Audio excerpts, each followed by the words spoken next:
बारिश देखी, तूफान देखा, पुलिया टूटती देखी, बांध टूटते हुए देखे, पानी बिखरता हुआ देखा, गलियों में पानी देखा, घरों में पानी देखा, लोगों को घरों के छतों पर आते देखा जब बाढ़ के संकेत हुए। हाँ जी, क्या हाल चाल है आपके। और सवाई माधोपुर में हमने बहुत कुछ देखा है अभी। बारिश देखी, तूफान देखा, पुलिया टूटती देखी, बांध टूटते हुए देखे, पानी बिखरता हुआ देखा, गलियों में पानी देखा, घरों में पानी देखा, लोगों को घरों के छतों पर आते देखा जब बाढ़ के संकेत हुए। तो ये हमने प्रकृति का रूप देखा है सवाई माधोपुर में पहली बार। और आप समझ सकते हैं कि इतना कुछ घटा है सिर्फ 5-7 दिन के अंदर।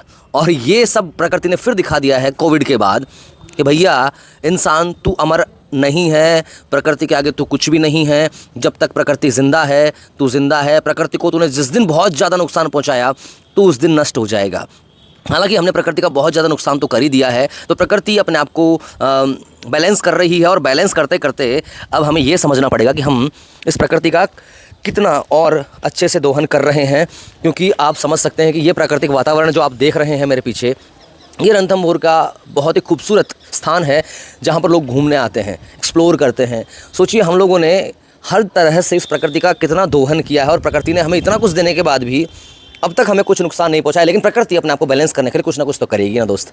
और प्रकृति को करना पड़ेगा क्योंकि प्रकृति ज़िंदा रहेगी तो हम जिंदा रहेंगे। पेड़ पौधे लगाने की बात आती है तो वो लोग कहते हैं कि अब याद आई है क्या।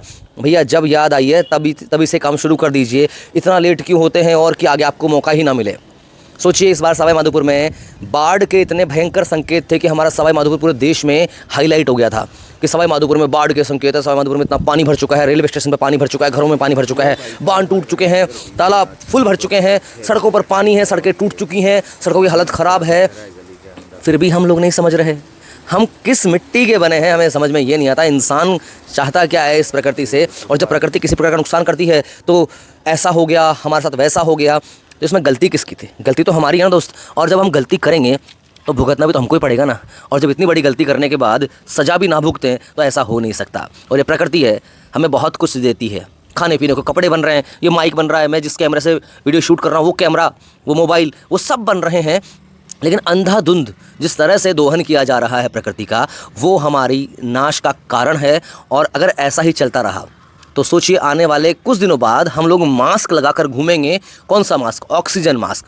यहाँ तो ऑक्सीजन मिलेगी नहीं खुली हवा में, तो हमें तो सिलेंडर पीछे बैग की तरह टांग कर मास्क लगाना पड़ेगा। और वही हमारे लिए शायद सही होगा। अगर आप ये सब नहीं चाहते तो भैया इस प्रकृति को बचाना सीखिए, पेड़ पौधे लगाइए, तब जाकर हम इस प्रकृति में सही ढंग से जी पाएंगे। वरना सवाई माधोपुर में इस तरह के जो हालात हमने इस बार देखे हैं 6-7 दिन में ही, 2-3 दिन की बारिश के अंदर, सोचिए वो तो ट्रेलर था। सोचिए 1-2 दिन बारिश और हो जाए ऐसी तो क्या हालत होती सवाई माधोपुर की, आप सोच सकते हैं? कमेंट करके बताइएगा और इस वीडियो को शेयर कीजिएगा लोगों तक कि इस प्रकृति को बचाना है मेरे भाई। और हमारे चैनल को सब्सक्राइब करना ना भूलें। और सारी इस तरह की इन्फॉर्मेशन आपको यहाँ मिलती रहेंगी प्रकृति से, किस तरह से हम अच्छा बिहेव करें ताकि प्रकृति के प्रकोप से हम बच सकें। ठीक है सर, चलता हूँ। जय हिंद, जय भारत।